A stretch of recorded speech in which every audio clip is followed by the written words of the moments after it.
title of this one is,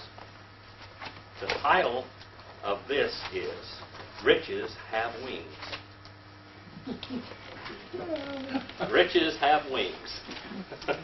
All right. And all of us are aware of that, aren't we? Riches have wings. All right. If we have a message from this verse, this is one of them. Ho Plutos. Ho Plutos. Himon. Se Sepen. Kai. Ha. Himatia. Himon. Se To Rota. Gagonen. All right. Now let's look at this verse. There's a lot. We could spend the whole evening on this, to tell you the truth. Now he's talking to. I think he's singled out the Pharisees here, but Pharisees were basically the rich group in Israel, weren't they? These were a pretty rich group of people. The Pharisees. What does the word Pharisee mean, by the way? What does the word Pharisee mean? Remember? It comes from Pharis. And there in the Old Testament it said, many, many keep tickle you parson. Remember that? Pharis. That's part of that. That's the Hebrew. All right. Pharisee. What does that Pharisee mean? Come on now, I'm trying to make you think. Come on, get those. I want to smell that rubber burning. All right. He who strings out a net? What? Well, they did that. What'd you say? Travelers? No. No. Pharisee. Many, many tickle you parson. Remember what that meant? No. That's what was written. That was written on the Wait wall. Wait and found wanting. Yeah. All right. All right. That's what Pharisee means? We're getting down into this word. Pharisee. It means separated. To separate. To individually look at something. A Pharisee was someone so holy that he separated himself from all the others, and he was a Pharisee. All right? He was elite. He was the most elite, and these people were usually pretty rich people because they had everything. They were at the top of the crust. All right? How did they get their money? Most of the preachers today, except for some of these big mega churches, they're not always that well paid. Well, these weren't preachers, were they? This wasn't even in the church age, was it? Well, the church age became, but no, but this happened beforehand. This was a political situation. Oh, All right? These were politics, and if you get the right politics, if you buy the politicians, I tell you, you can do just about anything you want to. So this was this was that type of situation. Sort of like our senators, when they go there, they're poor. When they leave, they're rich. And they don't get much money, do they? No. Very small wage. Maybe $100,000 a year. Maybe $100,000 a year, but when they come out, they've got millions. Something wrong there someplace. When people campaign, they spend $2 million to get a $50,000 a year job. Now, what's going on here? That's exactly the same thing that happened back then. That's what's going on. It's what you call corruption. All right? Let's look at this. The individual that has a lot among you. All right? The rich people. Those that have abundance. Those that have more than you could ever spend. Among you. That's what it means. And it's nominally singular masculine. It's singularly. He's picking out every one of them at a time. Just one at a time now. So he's talking about the Pharisees in verse 2? These were this is it's a synagogue of Jewish believers, but among the synagogues they were rich people. We're going to find out who they are in just a little while. It's going to start delineating everything about them. I believe it's the Pharisees because they were the very rich. They were the elite. Okay, and the Sadducees were that way too. The Sadducees. Now, what's the difference between a Pharisee and a Sadducee? Let's get that down because we're talking about Jewish. One believes in the resurrection and the other one doesn't. A Pharisee is a Orthodox believer. He believes in spirits. He believes in God. He believes in creation and everything. What is a Sadducee? I had one of my church members one time. What is this Sadducee? Yeah. What is a Sadducee? A Sadducee today is an agnostic. All right. I read a book here a while back. It was talking about this doctor and suffering. He wrote about dealing with people that were terminally ill, and he said I had a real hard time dealing with these people, some of them, because they believed in God and they believed in the afterlife, and he said, I don't believe in it. But I'm a Jew. I go through all the ceremonies and everything, but he said, I don't believe anything. And right then I knew what he was. He categorized himself. He was a Sadducee, which is an agnostic. He's sad, you see. He's sad, you see, yeah. All right. So here is this group. Now, all right. Now, because of the riches of ye, each one has become corrupted. Corrupted. Rotted. They're rotted. Rotted. You know what rot is? Have you ever seen a tree that rotted off? Just the roots just rotted off, and the tree fell over. It rotted. Okay? It was rotted. That's what it's talking about here. Has become rotted, corrupted, and the hamatia, the garments of ye,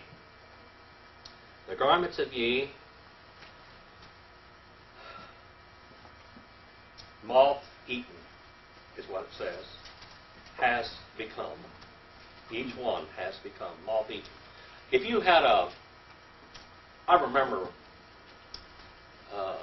when Marilyn and I got married, her mother had hundreds and hundreds of changes of clothes. And those clothes, some of them were worth a fortune. They were very expensive clothes.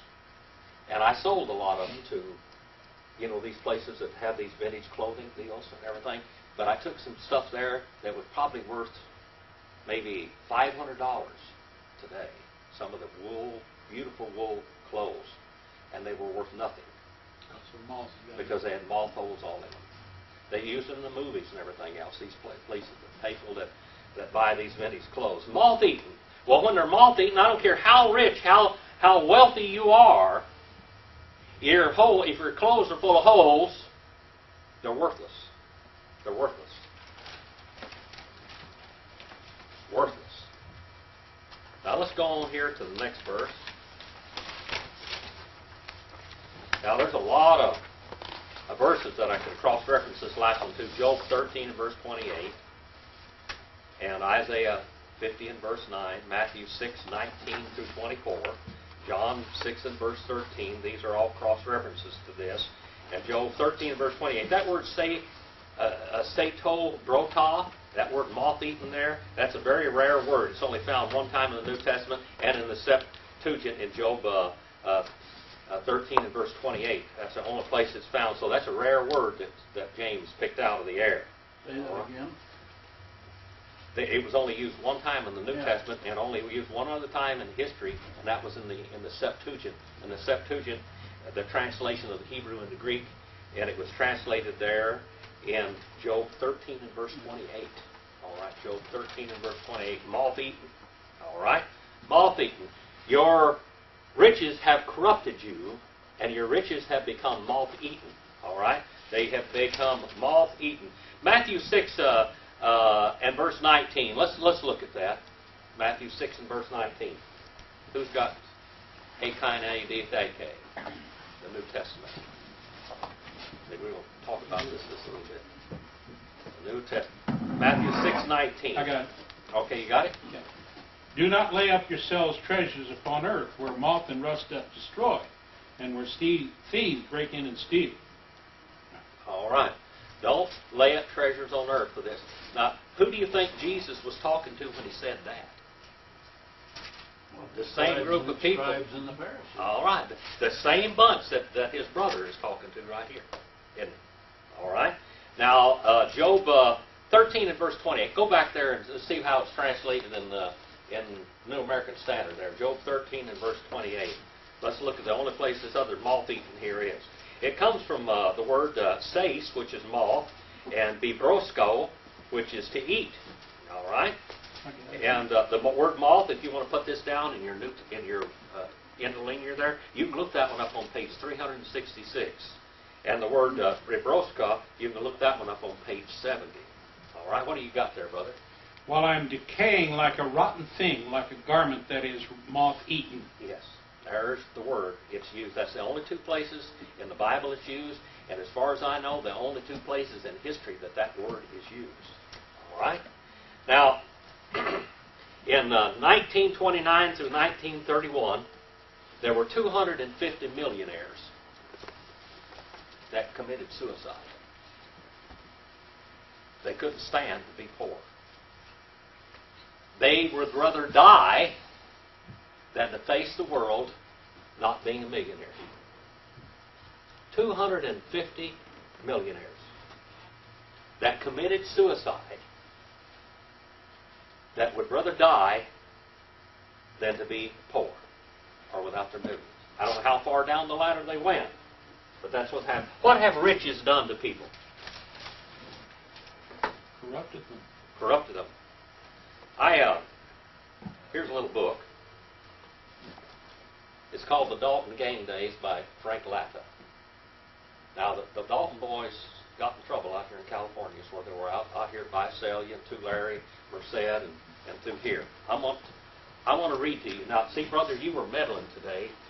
When you started sing that little song you started in here with now, that one you had a while ago, and I told you not to be talking about my sermon tonight. I don't like work, and work don't like me. And what was that? Now, keep on going. Let's get the rest of it. I want a handout. Hallelujah. Give us a handout to revive us again. Hallelujah, all men, give us a handout and revive us again. Yeah. And what was this? Now, go on with that now. That's about all I know. You were doing real good a while ago now. Yeah. All right.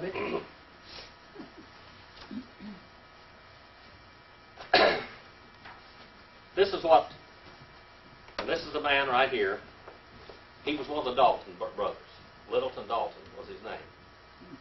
And had a necktie on. Yeah, he was. This is in 1938 when he was standing there, and he was standing there with his former boss. He finally left this part of California here. He's in the Central Valley, and he talks about his brothers. His dad didn't gamble, didn't drink, didn't smoke, but he did gamble. He didn't gamble on cards or anything, but he had racehorses, and he threw all of his life away on racehorses. He had a bunch of old thoroughbreds, and he said he just drug those boys around with him, and they would take the family farm, they gambled it up, they gambled everything up. And Littleton wanted to get married and raise a family and teach them right from wrong. His brothers so discouraged him in life, and he always stayed away from them. He talks about them. He said, the last time I ever saw, and this is his own words, the last time I ever saw Bob or Grat was just before the coffee mill raid, when the three boys came to Mother's house near Kingfisher, Oklahoma. They all had been running and hiding for months. Now, these people were going through thousands of dollars. He said that there was one problem with these boys. They were lazy, and they drank, and they gambled. And you couldn't give them enough money, or they couldn't buy enough whiskey. They were in trouble out here in Visalia, and Grat was up here in jail. He was up there in jail on false charges, and Bill was too. Bill and Grat, they were arrested on false charges because the other boys had caused trouble. And they picked them up because they were brothers to them. You know, your family can really give you trouble sometimes, can't they? His mother sold her farm in Oklahoma. This absolutely went in debt and mortgaged it to the hilt and came out here with $3,000. Now, that was a lot of money back then, 1880-something. She came out here and she laid the gold coins out on the table. And Grat says, boy, would I have a time at a poker table. Man, I could have a ball. Boy, what I could do with that. His mother had hawked everything she had to come out here and get him a lawyer and keep him out of jail. And when he saw that money, all he could do is think about going and getting drunk and gambling. That's what he saw. Lit, when he looked at him, he said, I looked at that brother of mine and didn't know whether I was related to him or not. He said, our mother had sold everything she had to support and to try to protect those boys, and all they could think about was gambling. Their clothes were worn out. They had gone through thousands of dollars. They'd been running and hiding for months. Their clothes were worn out. I gave them about all the clothes I had.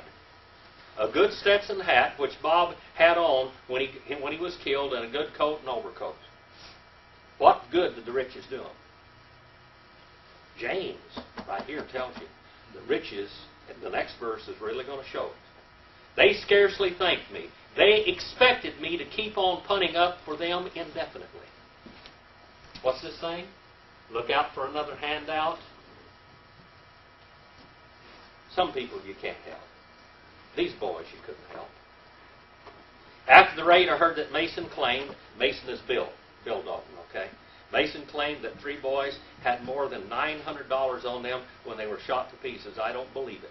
They showed me their money before they left Mother's and told me the truth. They didn't have $75 among them. I know they didn't offer me money so I could replace the clothing that I gave them. They came up here, and when he got them out of jail up here, and they'd always come to his house, we need a riding rig and a horse and a bridle and a gun. He'd go out and get them a horse and a saddle and a bridle, and he'd work for 2 or 3 years to replace hard work for what those boys would throw away. I put up at least $1,000 for Grat, Bob, and Emmett. If you want to put it that way, you might say that I financed the Dalton game. I furnished father with at least $300. I spent $600 running back and forth between California and Indian Territory because the game, not counting my lost time, it cost me $300 to have Mason embalmed. That's Bill Dalton. And shipped to California. All of this money I earned skinning a string of mules for a net wage of about 75 cents a day. The money I was out was equal to my entire earnings for 8 years. It actually kept me broke for 15 years. He wanted to get married and have a family, and he never could get ahead enough to get married. And he died an old man, bachelor. Grat was a heavy drinker. He would later have gone completely to pieces from drink, just as Cole finally did. Both would drink a quart of bad whiskey in a day and work at the same time. That's what you call a working alcoholic, isn't it? But it made fools of them, and it killed Cole. Mason drank too much, too. He always had a jug of whiskey with him when he was at work and got into the first serious trouble in a saloon in Ingalls, Oklahoma, when he had been drinking, and when Deputy U.S. Marshals Houston Speed and Shadley were killed in an attempt to arrest him. Doolin, Pierce, and Newcomb. It was also a shipment of whiskey that put the officers on his trail when he was killed in 1894 near Poolville, Oklahoma. Whiskey, whiskey, and money. Together with gambling, it was drink that ruined Grat. This was partly true of Emmett and absolutely true of Bob, in spite of the fact that Emmett has claimed that Bob didn't drink to excess. None of the game would work. They didn't want to work. All they wanted was money, money, money. I couldn't have shoveled it at them fast enough to suit them. If I feel bitter toward them, it is because they ruined my entire life. I had several opportunities to marry well, but had to give them up because I couldn't get enough money ahead to support a wife. And I could never get the shut of the boys. They never came near me except when they wanted money. They would promise absolutely they would go straight. He'd only give them the money if they promised to go straight. And he said before they got out of sight, they was planning another robbery. I would help them out of a jam, and they would go away, then go right ahead with another job of law breaking. Back back they would come for more help and more money, a horse, a riding rig, guns and ammunition, and I got so I never wanted to see any of them again. That's what riches did to them. Quick riches. Why is gambling why is it so attractive to the Something for nothing. Something for nothing. Something for nothing. Let's go on. Because it's the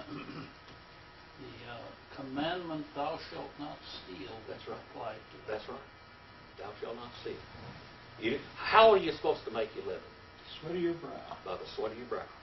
That's what God devised. Anything else? That's why slavery was invented, to get around the curse. That's all this. Why do you think people gambled? To get around the curse. Some way to get around it. Quick money.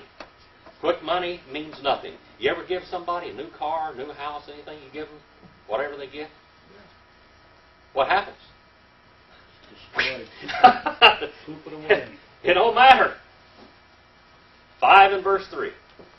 Ho, Christos, Timon, Kai, Ho, Argyros, Katiote, Kai. Hey, I like that young lady. Ho, Eos, Auton, Ace, Maturion, Himen, Este, Kai, Bagete, Tas, Sarkos, Timon, Hos, Peter, Ethe, Sa, Risate, En, Escates, Himeres. All right, now let's look at this verse. All this is the continuation of the last verse, okay? Same subject, same sorry story. The gold. Ho Chrysos, the gold. Of ye, your gold, and ho Argyros, silver. It has third person singular, perfect indicative past. It has been caused to become a empty shell.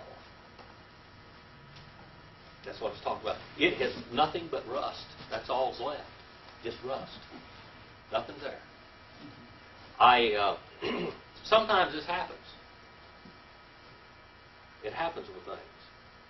You know, old guns are very valuable. If you have certain old guns, they're very valuable. But you know what devaluates them? Rust.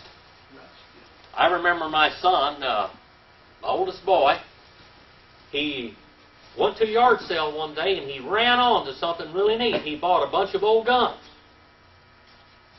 One of them was an 1851 Colt Navy in 90 to 95% original condition. All the bluings there. They have a Navy scene. They're a Navy Colt. There's on the cylinder, it's a 6-shooter. It's what the Joaquin Marietta used and the Dalton boys when they first started. And the James and Youngers, they all started out with these pistols in the Civil War stuff during that period of time. But it had a beautiful Navy scene on the cylinder and everything was there. So he went down and he bought himself a gun safe. And he put all of his guns in a gun safe and he wrapped up that Colt Navy. 4 or 5 years he got ready to move. Later, he picked up the Colt Navy out of the safe and it was rusted over. You can't put a gun in a gun safe. Did you know that? Leave it there. If you're going to put a gun in a gun safe, you better put Vaseline or grease all over it and inside out, because it gathers moisture and it will rust them. You have to put some kind of device in there to keep it hot in there or something to keep the moisture out. Well, that Colt Navy was no longer 95%. It was more like 40%. And the value of that thing went like this. He brought it out to me and it was all rusted up and I finally got it apart and fixed it and got it shooting again, but it's not 1/10 of the value that it was. Rust. How many of you have ever used hydrochloric acid? What can you do with hydrochloric acid? Etch metal. Etch metal. It'll etch metal. It also will clean metal. You take something that's really rusty and you just put it in hydrochloric acid. I remember one time, I wasn't very smart when I was young, real dumb guy as a matter of fact, and I got some hydrochloric acid. We'd been using it out there at the refinery where I worked out here at Sunland Refinery, and we were cleaning metal so we could weld it with hydrochloric acid. And so I got some of that. They gave me a little bottle of it, a jar of it out there, and I took it home. I had a couple old guns I was going to clean up. So what I did, real smart me, is I had an aluminum pan, and I poured the hydrochloric acid in the aluminum pan and put the stuff in there. All of a sudden, the pan disappeared. I wasn't thinking at all. The pan was metal too. The pan disappeared. Acid was going everywhere. Ate it up. All that was left was a shell. Just a little old shell. Go to Exodus 32nd chapter. Let's look at this.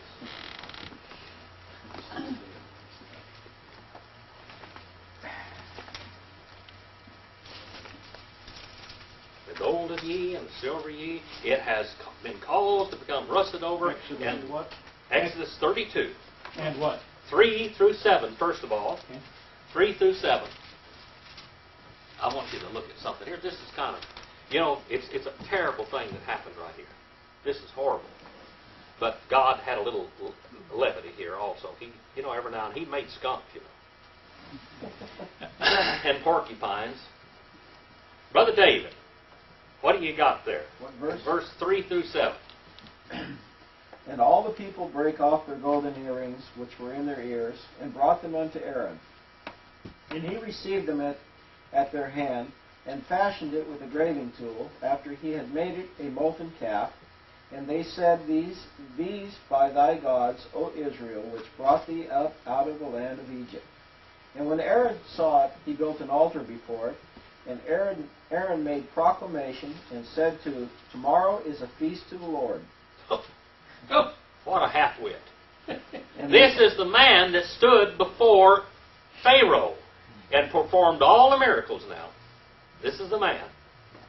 And they rose up early on the morrow, and offered burnt offerings, and brought peace offerings, and the people sat down to eat and drink, and rose up to play. All right, that's it. Is that the end of that verse? Yeah. 7. Okay. Oh, no, that's 6. Okay. And Go the on. Lord said unto Moses, Go, get thee down, for thy people, which thou broughtest out of the land of Egypt, have corrupted themselves. Corrupted themselves. They have corrupted. What did all this gold and silver do to them? It corrupted. It corrupted them. Okay, verse 19 and 20 of the same chapter, Brother Harold. All right. Verses 19 and 20. We're going to see what God did to them. And it came about, as soon as Moses came near the camp, and he saw the calf and the dancing, Moses' anger burned, and he threw the tablets from his hands, and shattered them at the foot of the mountain. And he took the calf which they had made, and burned it with fire, and ground it to powder, and scattered over the surface of the water, and made the sons of Israel drink it. He crammed that calf down their throat, didn't he? He was angry. He beat that thing up and burned it and threw it, put it in the water, and said, drink it. He crammed that golden calf down their throat, didn't he? That's what he did. It's interesting, too, how God says to Moses, your people are down there doing wrong. Yeah. Boy, just think about that. Now, talk about ridiculous. Something absolutely ridiculous. And here is the man of God, Aaron. This is the father of the priestly tribe, remember? The one that did all the miracles before Israel. And what was his occupation? A goldsmith. He was a goldsmith. He was a goldsmith. So what did he do?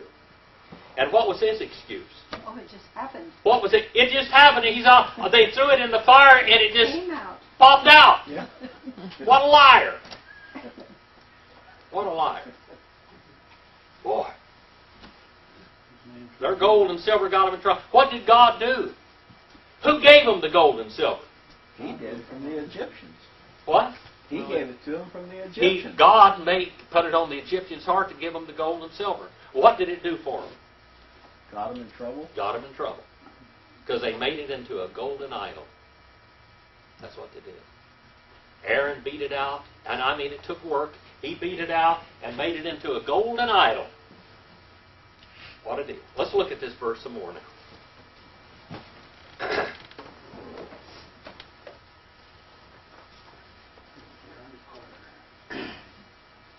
All right, your gold and your silver, they have rusted over. It's nothing but a shell. They've rusted away. Just basically, you can see what it used to be. And the eos. Eos. This is a funny little word. Eos. Most of the places it's translated poison. That's what you have down in your linear, isn't it? Poison. It also means rust. All right? It also means rust or rusted away. But what happened to Israel's gold and silver? At least all they gave to make this golden calf out of. God ended up cramming it down their throats. I'm sure it didn't do them any good. But he taught them a lesson, didn't he? All right, James 3 and verse 8 and Romans 3:13. James 3 and verse 8, same book. This is 3 times it's used in the New Testament. All right. Your riches, I wrote, have become poisoned darts. Your riches have been death-dealing poison darts. All right. James 3 and verse 8. Who has that? Brother Harold. Let no one contain the tongue. It is a restless evil and full of deadly poison. That word poison right there. All right. That's poison. Eels. All right. Now the other one is Romans 3:13. Romans 3:13. Have you got that, Sister Andino? No. No. Romans 3:13. Romans 3:13.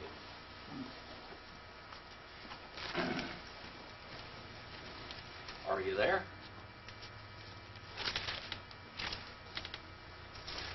Can you read that for me, Sister Andino? Okay. Their throat is an open tomb. Your throat is an open tomb or sepulcher. Mm-hmm. Yeah. With their tongues they are practiced deceit. The poison of asps is under their lips. All right, the poison, the word poison there, eos again. So it can be rust and corruption and poison. What happens to your body when a brown recluse bites you? It dissolves. It is rot your body away. They talk about this rotting, this death-dealing bacteria that rots and eats your flesh away, don't they? All right? A Littleton Dalton, or Litt, he said he saw his brother cold. He went and picked him up. He was absolutely drinking. He got to the point in his life that he did not take anything in his mouth except whiskey and milk. His stomach was burned up with ulcers, and he couldn't do anything. He would drink milk and then chase it with whiskey. And he went up there, and this was a boy almost 6 foot tall, and he weighed about 140 pounds. And he went and took him back to his mama, and they did everything they could to keep him from drinking. But he finally moved away because he wanted his bottle. I remember a long time ago, I had uncles that were winos. You know what winos are? I guess they like wine. Yeah, they like wine, winos. I had one uncle, he liked wine. We were out in the backyard playing one time. That's my Uncle Bill, you mean Uncle Bill. And we were out there playing, Gary Harwell and I, and we were throwing dirt clods at each other, and we had 2 holes dug out there, and we were out acting like John Wayne, you know, and what's the other guy there that hero in World War II? Audie Murphy? Audie Murphy. We were acting like John Wayne and Audie Murphy. We were throwing dirt clods out there. Well, if we got a dirt clod in the guy's hole, that means we got him killed. And we'd have to say, fire in the hole, and jump out of the hole, and then he hit us with another deal. We said, fire in the hole a lot of times. And Bill come out of there, and he said, who called me a wino? And he started picking up real clots and shovels and everything else and coming after us. Because he was convicted. He was a wino. We weren't hollering the wino, but he said, fire in the hole. That's all we did, just fire in the home. My neighbor one time, she worked up at the Kern General Hospital, and she went and got him a bottle of wine and got one of the little nipples they had on the bottles and put on top of it and put it in his house for him. It's his baby bottle. Grow up. Become a man. And get away from that baby bottle. Well, it didn't bother him a bit. He just took the thing off of it and drank it. Probably sucked it through the nipple. Yeah. I went out there one time. He had wine bottles by the barrels full. And he said, Jimmy, would you go out there? And he's shaking and going on, wanting to drink. He said, go out there and take all them bottles out and pour all the little bit last drops in there and bring that to me and I'll give you something. So I took it, and I had about that much in the bottle. This stuff had been sitting out there in the sun and everything else. I poured all of it out of there. But that is the attraction of alcohol. Poison. And it's poison, isn't it? Poison. The poison of them, ace noterion. Noterion. It's for a witness. The poison, your riches, your gold and your silver are going to be a witness against you one of these days. The lust of your life are going to be a witness against you one of these days, it says. Against you. Ace, what is the grammatical explanation of ace? It's a preposition, page 119, if you want to write that down there someplace. Extension or limitation of thought or verbal action. That is the grammatical idea of this little old verse right here, or this preposition. The poison of them is for a witness. To ye, it shall be, and it shall eat. Phagete, third person singular, future, indicative, middle. It shall eat for itself your riches, whatever you've done with your life, is what it's talking about. When we leave this world, we're going to come before God. As a child of God, the Lord saves us. We are saved. Saved forever, once and for all. We are going to be with Him because His blood covers us. All right? But what do you do after you're saved? Is it important to do something for the Lord? Supposed to serve Him. Of course, to serve Him. Are some people going to end up in heaven with an empty pot? Probably. It's very important. First shall be It last, says, and the last shall be first shall be last, and last shall be first. What happened? Now, this guy didn't even make it to heaven. But what happened with the rich man and Lazarus? He was begging him for a drop of water in heaven. I mean, you can't take your riches there. You know what you leave behind when you die?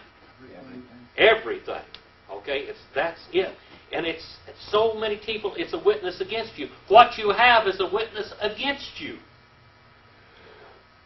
What have you done with your life? What have we done with it? Abraham was justified by his works before man. Yep, that's right. He was covered by the blood of Jesus Christ, but he was justified before men by what he did with his life. Fixed pipeline. What? What you done with your life? Fixed pipeline. Yeah, fixed pipeline. What do we do with our lives? Remember, every week I tell you to go out and do something eternal. That's real important. Eternal stuff is what's real important. We make livings. We have to make livings, don't we? Or we get like the guy there, like these Daltons, we can go rob banks. But that's it's a problem, isn't it? Because that's illegal. We can go rob banks, but if you rob banks, you could go through that money, and then you just want more, wouldn't you? Most of these people that win the lottery, what happens? You go broke. They go broke. Problems. What? Brother, what? My good friend Jack Nickel died this week. He's the one that, you see all these dark rakes, he's the one that manufactured them. He invented it. He invented them. The what? The dark hay rakes. rakes. Hay rakes. Oh, the hay rakes. Hay rakes. Okay, yes. As a very fine Christian man, he gave a lot of money to the Lord, but he was also a very wealthy man. Mhm. And he never flaunted it. Mhm. His house was probably not as nice as yours, but he was a good man, and but he was rich. Now, he knew There's nothing wrong with that kind of he, recognition. he knew how to make money, Uh-huh. but he never flaunted it. Never. Very humble man.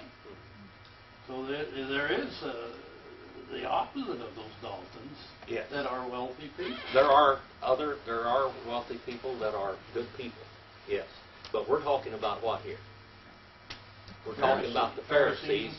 The Pharisees and the Sadducees that were the political upper crust, and they were rotten to the core. Mm-hmm. And they were involved in these synagogues, and they were giving the churches trouble. Who gave the churches trouble in Damascus?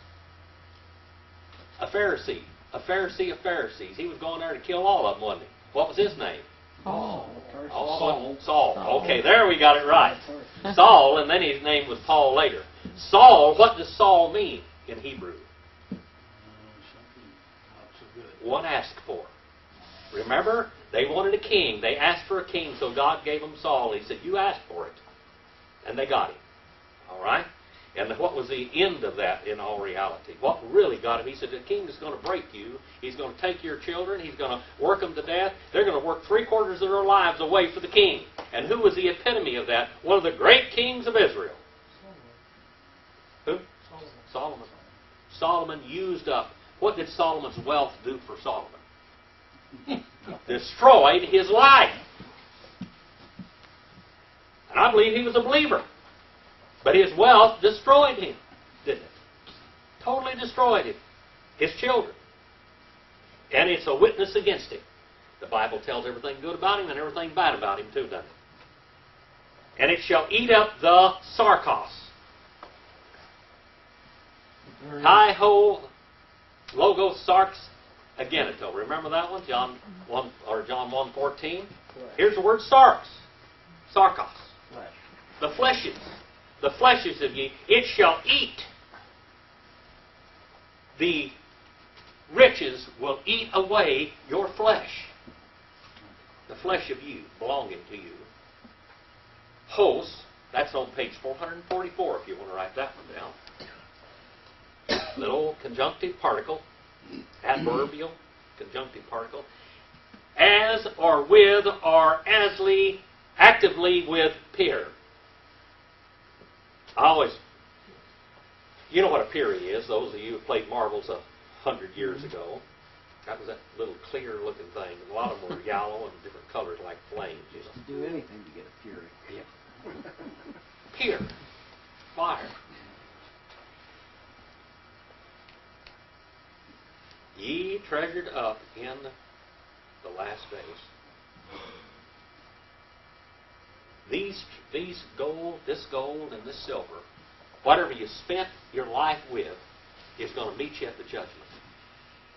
Every bit of it is going to meet you at the judgment. What do you do with your life? What have you done with your life? That's real important. We've learned some Greek tonight, but look, Romans 3:23. Romans 3:23. All have sinned and come short of the glory of God. All right. Romans 6:23. Tell them, then.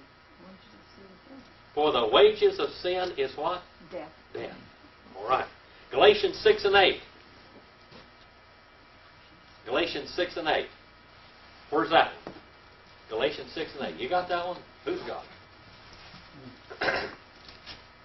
The book of Galatians. Paul wrote the book of Galatians. All right. To the churches of Galatia. All right. Northern Turkey. All right.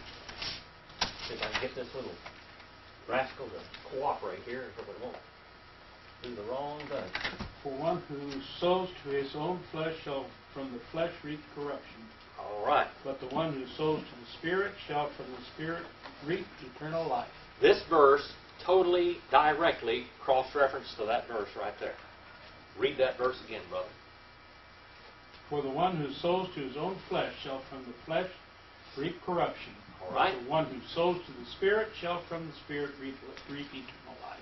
The person that lives in the world, doing worldly things, that is his whole occupation in life, what's he going to do? Corrupt. He's going to be corrupted. But if he does spiritual things, what's going to happen? You reap eternal life. He will reap spiritual things, and he will have a basket full in the heavens to come. He won't be poor, will he? All right, so when I tell you to go out there and do something eternal this week, we got the absolutely, this is the verse right here. Matthew 3 and 10, and 7 and 19, and Luke 12 and verse 49. Let's look at these verses. Matthew 3 and 10. Katamathion.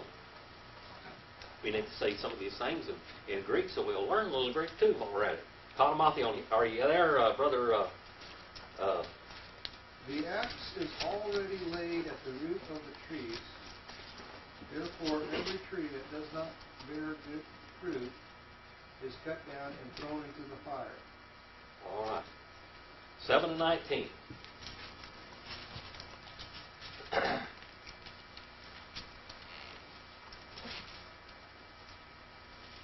So every good tree bears good fruit, but the bad tree bears bad fruit. All right. What is that? Wait a minute, that was 17. 19 was it? Yes. Every tree that does not bear good fruit is cut down and thrown into the fire. All right. Now, we have good trees and we have bad trees. We have the word good tree, it means it's bringing good fruit. It's a healthy, good tree. And then the tree has bad, it bears bad fruit. How about an unhealthy tree, Brother Wally? What kind of fruit does it produce? Well, you don't produce hardly any. Yeah. Probably diseased fruit. Yeah, diseased fruit. All right, diseased fruit. Also in the book of Corinthians, it tells us that when we come to the judgment seat, now this is talking about saved people. If we have built our lives upon the right foundation in God's churches and doing the right thing, what are we going to have there, Sister Andino? Rewards. If we're not on the right foundation, what are we going to have? Ashes. Ashes. That's how important what you do in this life. It's either ashes, and that's talking to children of God, but now the other bunch is the bad. What happens to the bad trees? To the trees that are no good? Get chopped down and burned up. They get chopped down and burned into the fire. Burned up in the fire. Luke 12 and verse 49. Luke 12 and verse 49. I am come to send fire on the earth, and what will I if it be already kindled? All right. Where's the fire kindled? Where is the fire kindled? Right now. What you do with your life. Revelation 17, verse 16, 19, 18, and 21. Revelation. That's the last book you can find. That one real easy. Revelation. What? The book of Revelation, Yes. 17 and verse 16, and 19, 18, and 21. All right. You got that there, Randy? 17, 16. 16. Mm-hmm. And the 10 horns which you saw, and the beast, these will hate the harlot, and will make her desolate and naked, and will eat her flesh, and will burn her up with fire. All right. Eat her flesh. That's what happens. Eat her flesh and burn her with fire. Now, what else is that fire? What is that lake of fire? Isn't it? The lake of fire. Revelation 19, 18, and 21. Revelation 19. Are you there, or what? Yeah.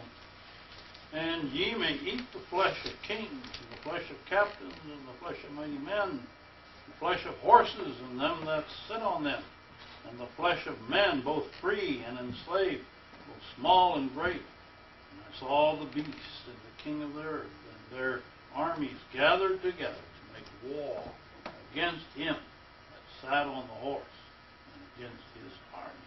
All right. Now, what's going to happen to all these people? Boiled up. They're going to be burned up.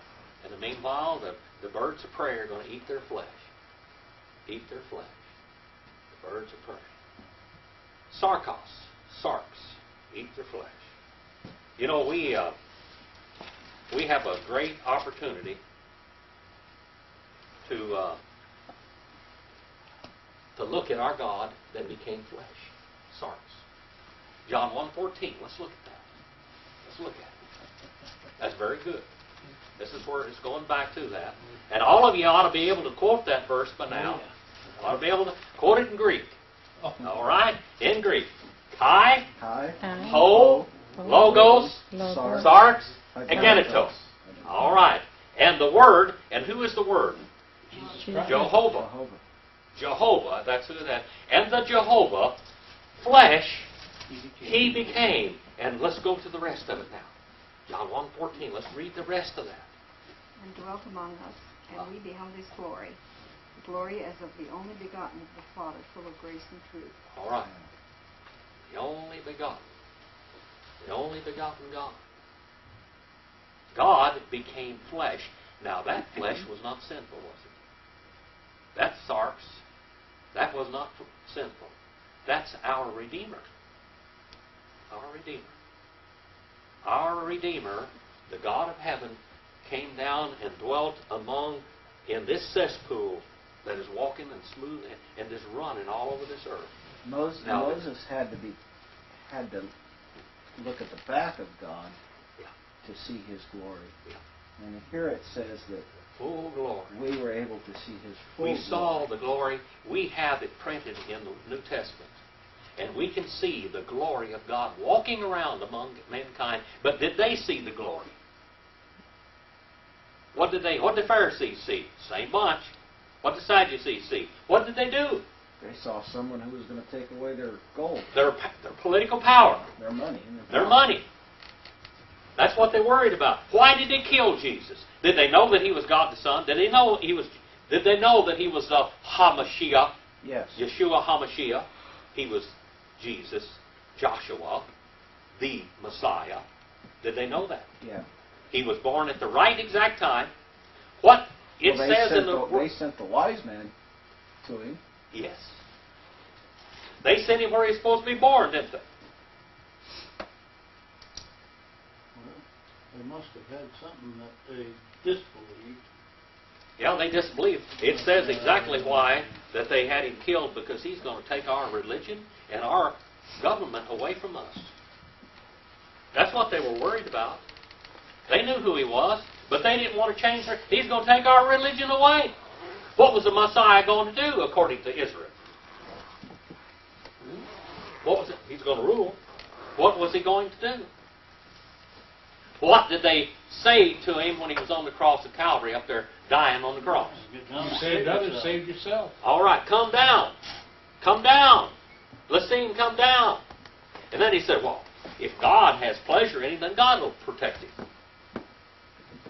What were they expecting? If he was who He says He was, that He was going to bring the whole world in. This is the King of the world, so-called. And give them more riches. Yeah, give them more riches and more authority, more power. But that wasn't what He was preaching, was it? He preached totally opposite of what they believed. Not only that, but He drove them out of the temple with a whip. That's right. He said, you're bankrupt. Hebrews called Him the brightness of His glory. The brightness of His glory. But Israel wanted a flashy king on a white horse, and he came in walking to Jerusalem.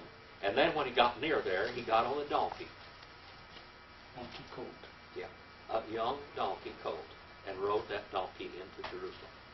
They wanted Him on a white charger. The next time when He comes, what's He going to be on? He's going to be in a white charger. And look out. And look out then. I'll tell you what, we may lose a lot of battles right here in this life. We may lose a lot of little battles, but that big one is won. I can guarantee you. A lot of little battles in your life you're going to lose. But the war is won. The war is won. Well, thank you for your attention tonight. I'm going to turn you loose on the world. Go out and what? Do something eternal. Go out and do something eternal this week. What can you do that staying at home? Talk to your neighbors. Yeah. Talk to somebody on the telephone. Call somebody on the telephone. We got a lot of classmates. Fill this classroom up next Wednesday night. We only got a few weeks to go in James, but fill it up. Let's fill the classroom up Sunday morning. Fill it up. Sunday night. See if you can get somebody interested in church history. There's 16,000 people on that website. Did you get how much was that? Do you have that down there someplace, brother? How many people hit that website last month? 19,037. 19,000. Is that the right Somebody out there is interested. Somebody out there is interested. That's just discover the word doc. And that one, boy, if we can get some new classes up on that one, some different ones, they're going to the same ones. There's nothing new on that one. We're going to get some. We're working on that, aren't we, Brother Randy? All right. Well, brother, would you dismiss us in prayer tonight? Heavenly Father, we thank you for this evening. Thank you for this study that's been done. And be with us to this, for the rest of this week. Help us to share. Amen. Amen.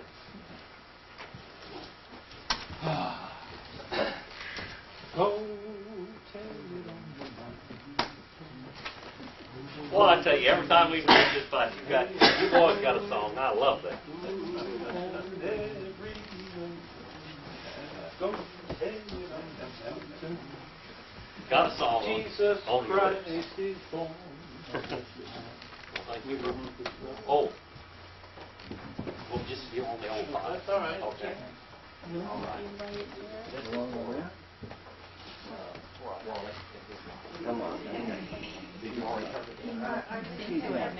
He's not going to sit here. Okay. Listen. Well, I got to get up now. Yeah. What? He said just put it in anyway. Okay. Just put it in for 5 for each other. You need a hand too. I'll just wait because he's going to talk and talk and talk.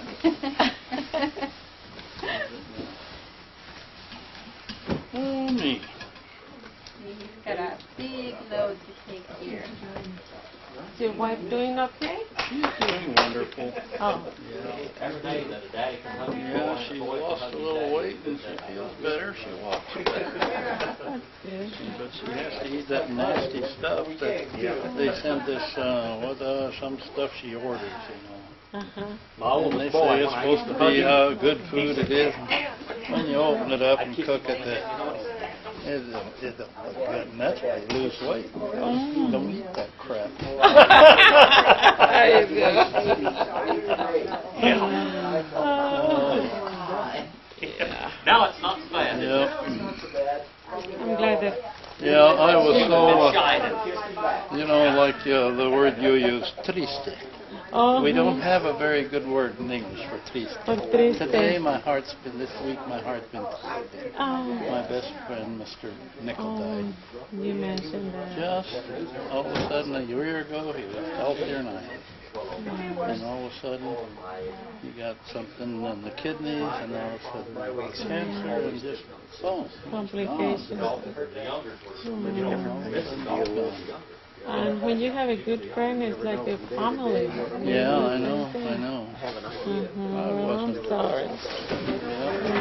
And he was, like I say, he was a very wealthy man. Mm-hmm. You never would know it by the way he carried on. Mm-hmm. Never bought a lot of new things. Her house was just very ordinary, very nice. Everything he did was, his lawn was always, everything he did was just perfect. He just did everything right. He was not a sloppy person. Yes. Well, you said that he was a good Christian. Very fine Christian. That was 190,000. So I don't think he was particularly a theologian. I don't know whether he'd enjoy a class like this or not. 190,000. He knew the Lord. And that's the most important thing. Yeah. To know the Lord and have that close relationship with the Lord. Yeah. But it makes you think back. I have all the things that I've worked for, and I have my orchards and stuff, and you feel like you've accomplished a little something by getting it put together. And then when you think, in 1 year, it don't mean nothing. Did your orchards were affected with the frost? Oh no. No? Oh, that's The good. almonds I'm going to give you a Oh, no. sermon. One of the sermons they're I a did nice in crop. Nevada when I was up there. Oh, that's good. People up there